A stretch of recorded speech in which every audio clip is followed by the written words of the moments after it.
guys, and welcome to the James Sinclair Q&A show. This is the podcast for entrepreneurs, business owners and leaders of the business community around the United Kingdom and indeed the world. And we are still part of the European Union for now. So Europe, you are more than welcome to listen to us until Brexit D-Day. No, even in after then, you can still listen to us, can't you? Yeah, everyone in the world can listen to us. And then we have to start doing it in different languages, like German, Guten Tag. Or we get it translated into German. Or French, Bonjour. Okay. Or what's hello in Spanish, Chuds? I've not got a clue. Oh, probably... no. Hola? Yeah. Hola. Hola. Yeah, it's hola, isn't it? Yeah. Hola. Yeah. What's it in Italian while we're there? Oh, I don't know. Hey, Chico. That's what it is in Italian. Well, guys, this is a very serious show where we basically, what we do, the premise of the show is you ask the questions and I give the answers to. They're basically questions that are put on our social media accounts, and we're on all of them, and we're rocking them more now. James Sinclair is getting very busy. I'm actually James Sinclair, for those of you that don't know. And the other person on the other side, this is your first ever tune-in, is Michael Chudlington. Hello. The Chudster, the Chudlermeister, the Chudley, who he films me every day and puts out all of our content.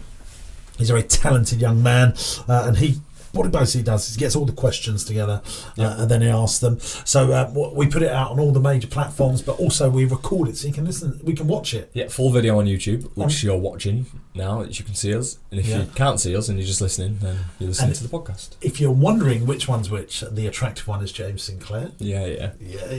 So what before we get into the questions, Charles, what have we been up to recently? Let's just, because I like to give a little update to our listener. Sorry.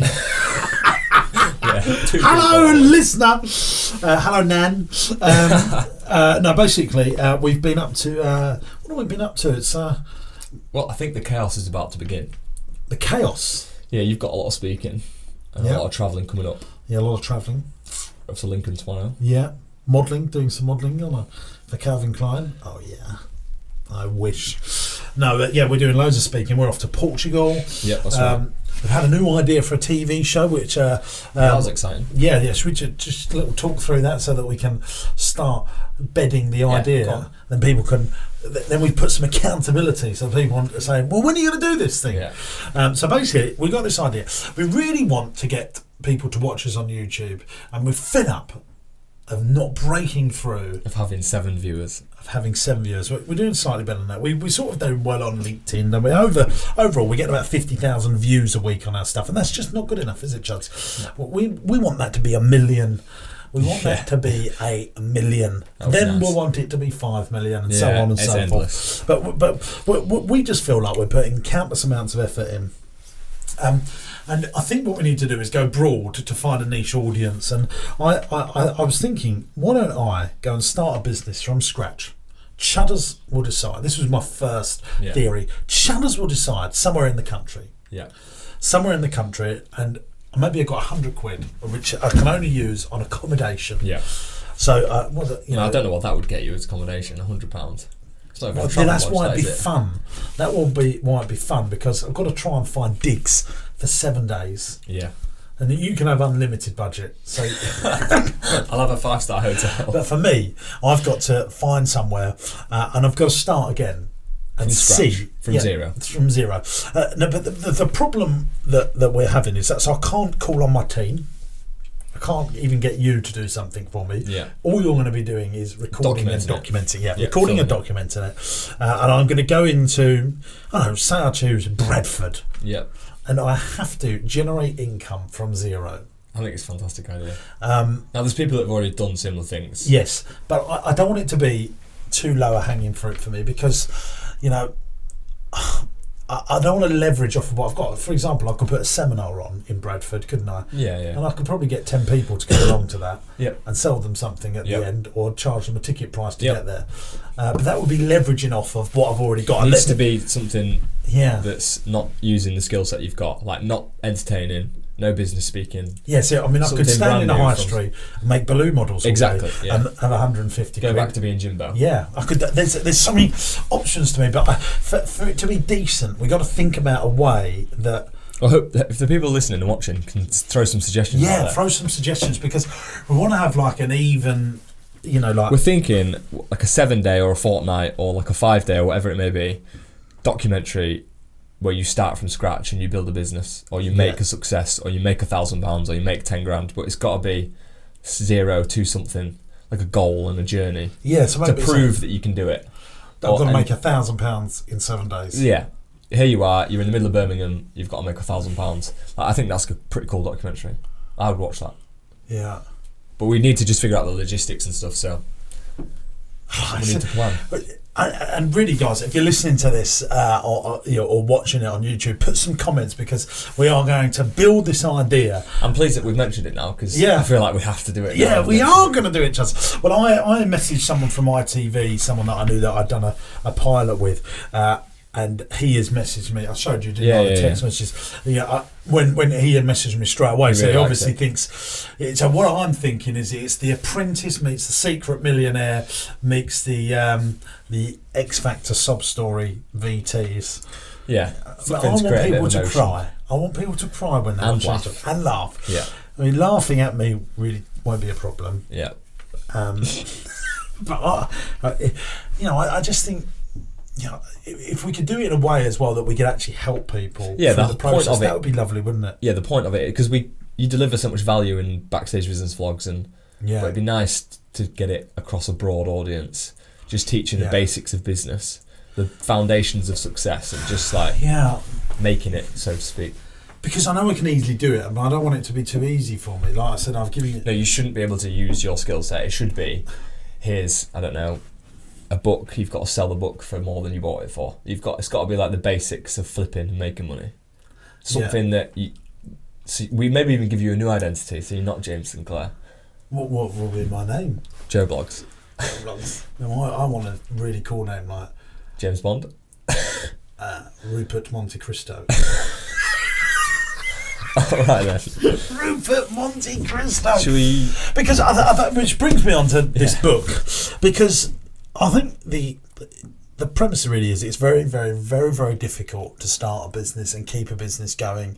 The work that this is when you take a business from lifestyle. It's easy to build a lifestyle boutique business. Well, not easy, but it's achievable to build a lifestyle boutique business that you work in 3 days a week, and maybe you pull out £100,000 to £200,000 a year.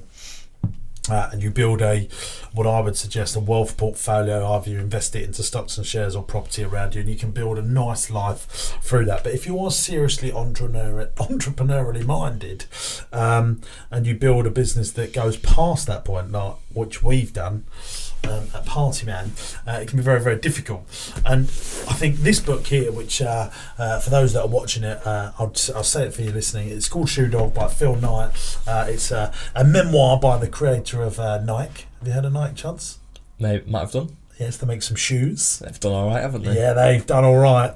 But basically, it's Phil's account of his life, and really how many years it took for that business to become what it is today. And he's one of the richest men in the world now. But it's separated into part one and part two, and like all good things, part one is the best thing because it's the journey there, and then part two is a smaller part of when you're there and what they've gone on to do.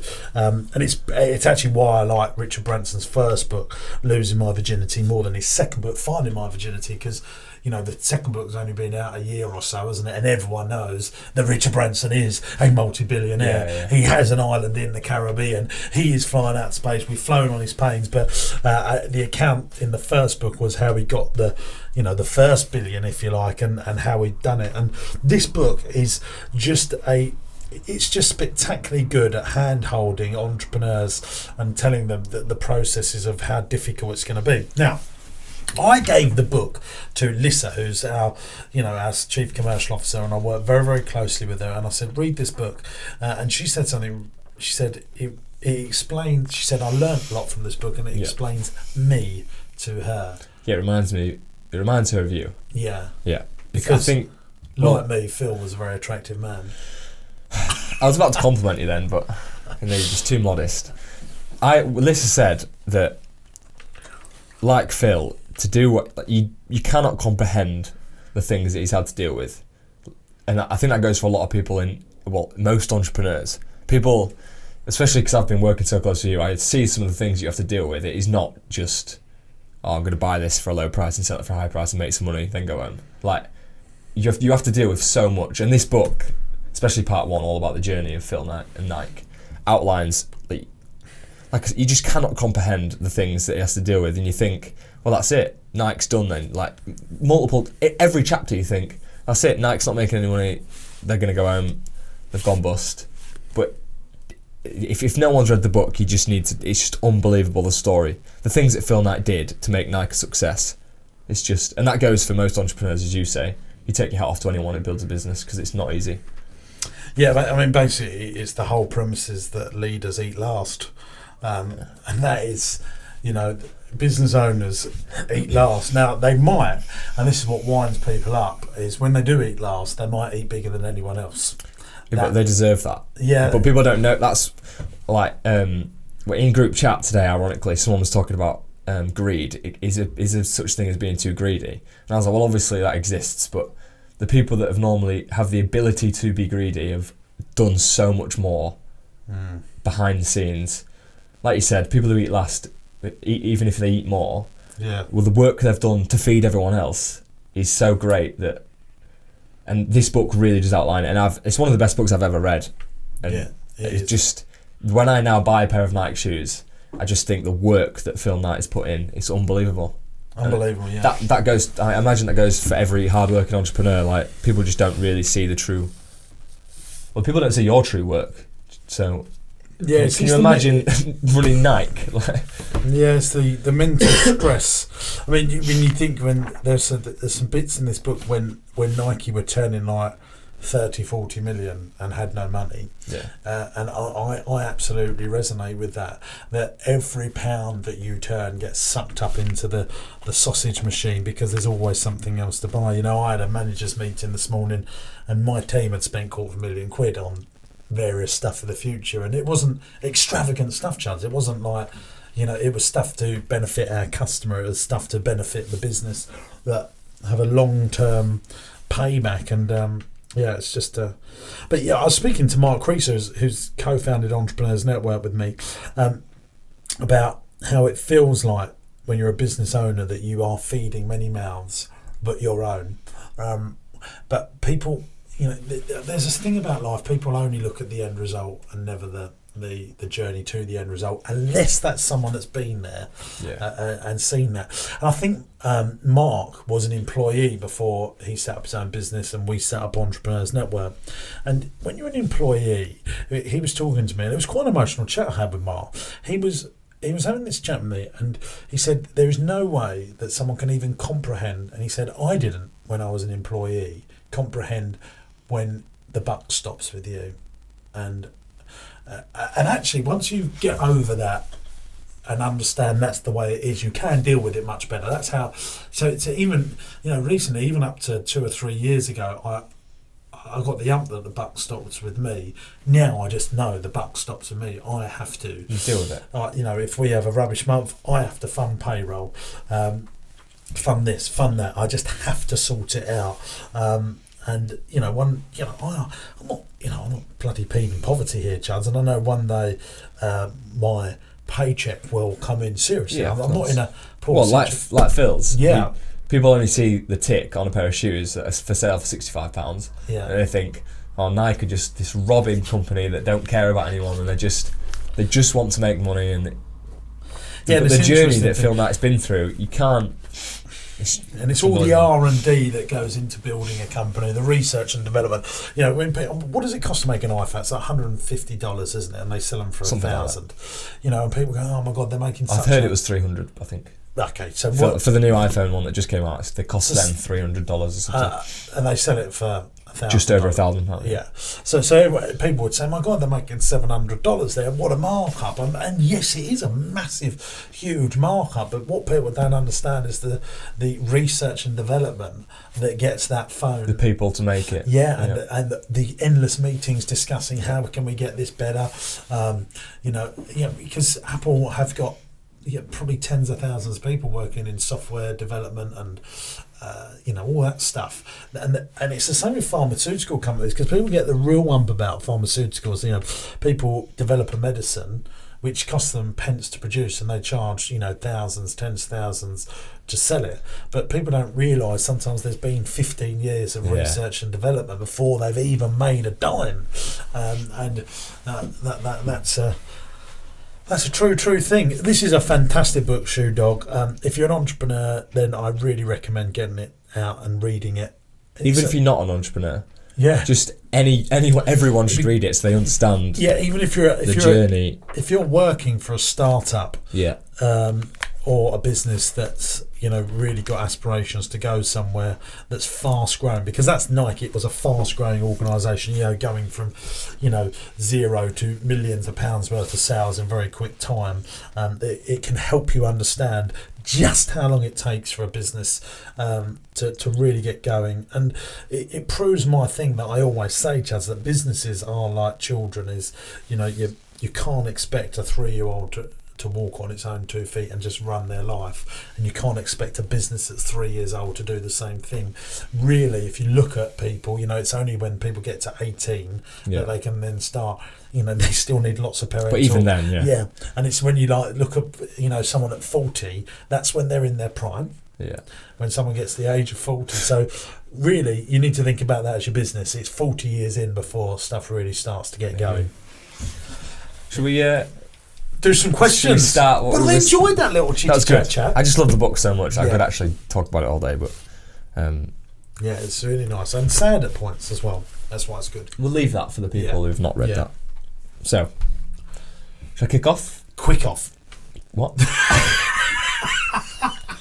Sorry, because I was thinking question and kick. It came out as quick. Quick off. So this first question is from Leo Dack. Leo Dack, hello Leo. Leo is a fantastic entrepreneur.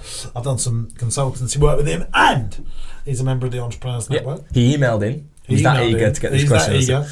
Said, "Hi James, just been out for dinner and overheard another table express, cash flow kills business, not the profit," which is very true. My question is why? I find myself that if I start again, I'd control cash much better. It is just a case that most business owners aren't accountants and don't start with the bookkeepers and look at the bank balances rather than accounts. Is it because we're entrepreneurial and always looking for the next sale, revenue stream, rather than consulting accounts before making decisions? It would just be interesting to know other people's thoughts on this, seeing as it's such a popular phrase. Cash flow kills business, not the profit. Yeah. Why? Well, cash flow does kill business, not the profit. There's plenty of profitable businesses that go bust because cash flow runs out. It could be that people are not paying them on time. They have to pay for stock, wait for it to come in. They got all the orders there, and so there's plenty of reasons. But funding a business is something that business owners need to learn to do better. And I'm actually quietly confident that funding businesses through alternative means, like for example, if you're a startup now, you can crowdfund a business and an idea much easier. I mean, that was just the impossible dream just 10 years ago, 7 years ago, and that's getting easier and easier. There are other ways to fund businesses apart from banks. The thing is, people go to banks because it's much cheaper money, and if banks lend to you, you should be in a place where you think, I've got quite a good business here, because they do some really good due diligence over the business. They proper check you out. But if it cash flowing a business, one of the first things you can do and you should do is get bookkeepers. And your accountant should tell you this. Employing a bookkeeper is one of the smartest things you can do, because they can teach you about your business. And if your business isn't doing well, but if it's not doing well in terms of cash flow, but it's looking promising, then it's easy to fund it, because there's plenty of angel investors out there that understand it. And getting an angel investor on board that's been there and seen it and done it, they can say, I see the problems here.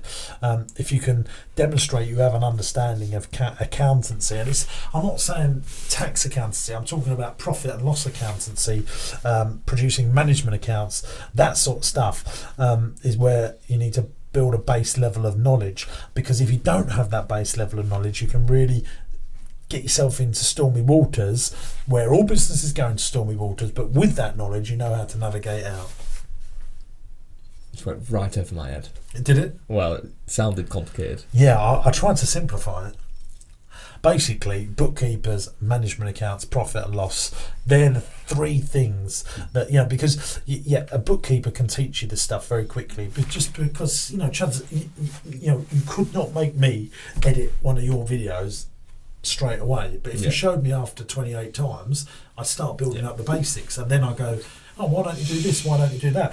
Producing a set of management accounts is not, there's so much stuff out there now that seems like QuickBooks, Xero, Sage, there's things out there that simplify this stuff. So there we go. Cool. Question 2. It's from Charlie Jones on Facebook. Now, he left 4 paragraphs of compliments saying he loves backstage business. Make sure we need to read that out. I'll put it on screen. Because I'll be here all day trying to read all that. But he loves the content. So that's all good. And his question is...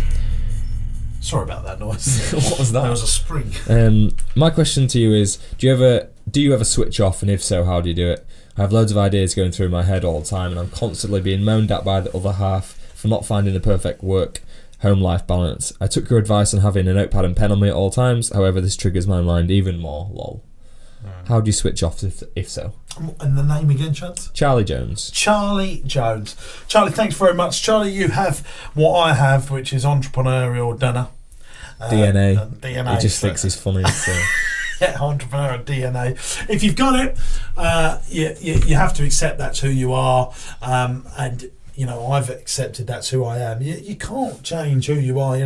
If you're a person that's got OCD, you can't retrain your brain to be happy to live in mess. If you've got an entrepreneurial mindset that doesn't switch off, then you just got to play to your strengths and accept that's who you are. But try and find time for your loved ones as well, and that's what I try and do. I try and watch movies to stop thinking about all that sort of stuff. Hard work, but it is who you are.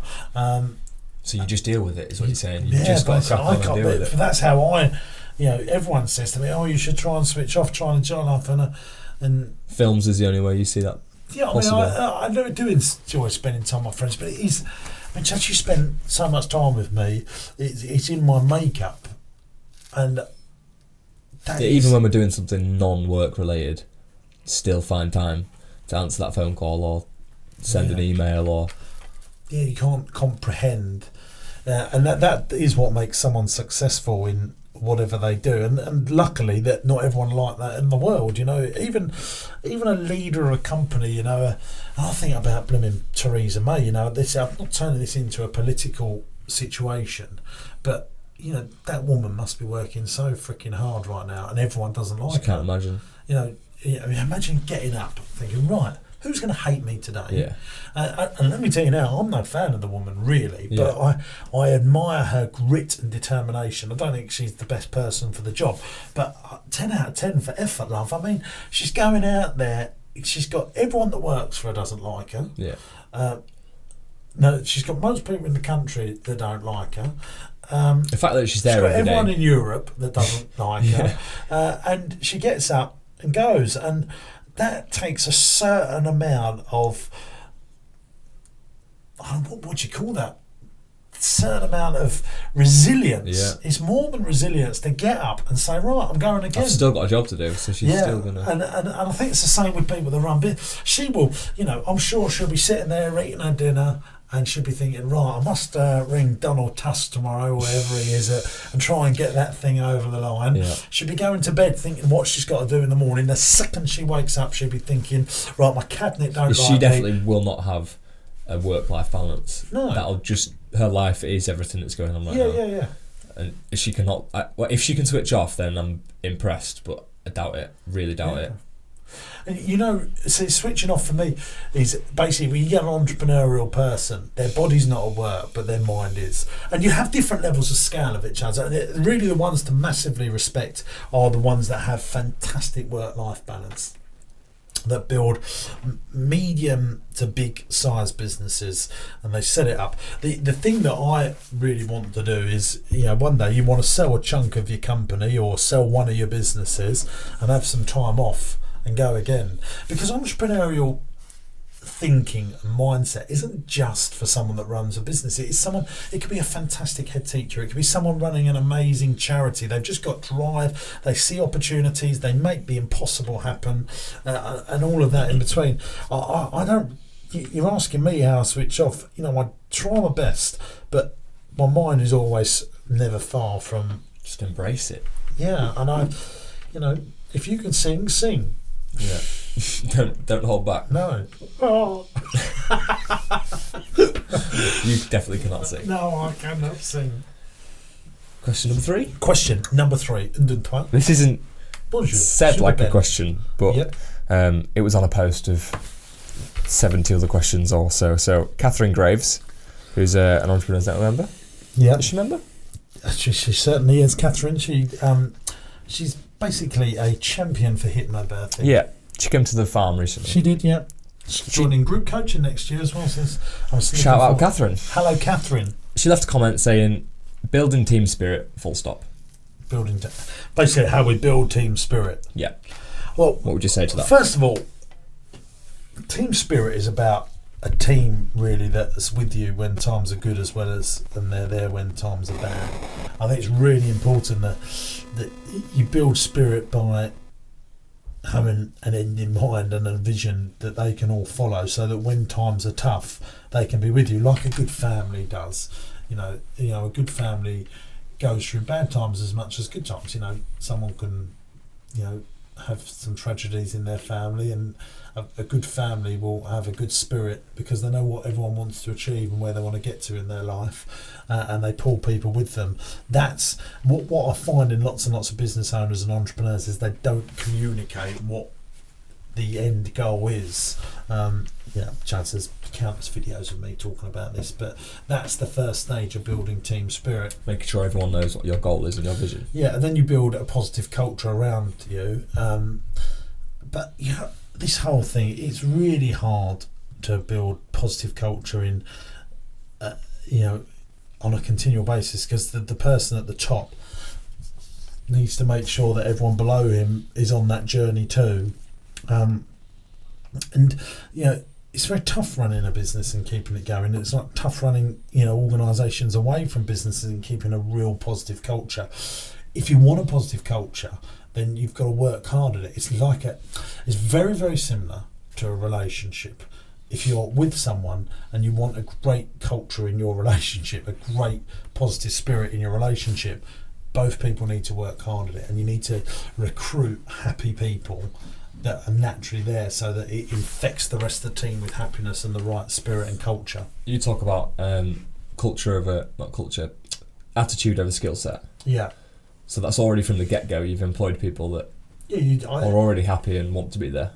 You look at us. So Chudders and I, one of my departments is the Chudders and James Sinclair department with Tracy, and there's 3 of us in our little crew. And our culture, I would say, is much better than a culture of one of our other departments that has 200 people in it. Yeah. Because 3 people set the culture, and there's 3 positive people in there. And as soon as you add more people in, it takes up people that infect culture, and they pull the culture down. And it's really important that you work hard to make sure that you have the right people there. That's the first stage. And if you can't change the people, you need to change the people. Big full stop on that one. Yeah, it's true, isn't it? You must know that, Chadsy, even if you think you get a group of friends and there's 6 of you, and you go on holiday, and one person comes along that's just not like the other 6, and it just sort of ruins the spirit of the group. Do you know what I mean? Yeah, I know what you mean. You've been at a family party and there's 6 of you having a really good chat, and then someone comes in and sits down that's annoying you, and just ruins the spirit of the conversation. Yeah, I know exactly what and everyone's sitting there thinking, really wish this person was in there, because we was having a really good spirited conversation there. Same is for business employees. Yeah, you need to work really hard at making sure the right people that complement the rest of the culture is there, because you can create a great culture and you bring someone in that doesn't agree with that culture and it falls apart. That's why it's really important that employees tell people from the get-go, this is our culture, are you going to fit in with it? Yeah. So, guys, thanks very much for listening to the James Sinclair Q&A show. It's been a great session. I've really enjoyed it. Just want to remind people about the little documentary idea we had. Just any suggestions and any thoughts, just so we know. And if you've got questions that you want us to answer. So, two things here. If you've got a question or that you want answering in the show, please put it. You can put it on YouTube, LinkedIn, Facebook. Just leave a comment on social media and we'll see it. We'll scour the comments and we'll get them on the show. Or you can just email them in to questions@bradpitt.co.uk and I'll pick that up. Don't do that. But you can just leave them on private messages, and then the other thing is, if you've got any ideas about our new live documentary where I'll start from scratch and build a business in a town in the United Kingdom, just logistics ideas, logistics just anything, logistics and ideas, that's right. What are you doing? No, I think that's great. Okay, logistics and ideas, I like that word, logistics. Yeah, that's all I was going to say. There's nothing further to say. All right. Thanks very much for listening. We'll be back very, very soon. Oh, and don't forget, subscribe to us on YouTube and you can see our full catalogue of videos and everything there. And we love you for subscribing to us. That'd be very kind of you. Bye-bye. Thanks.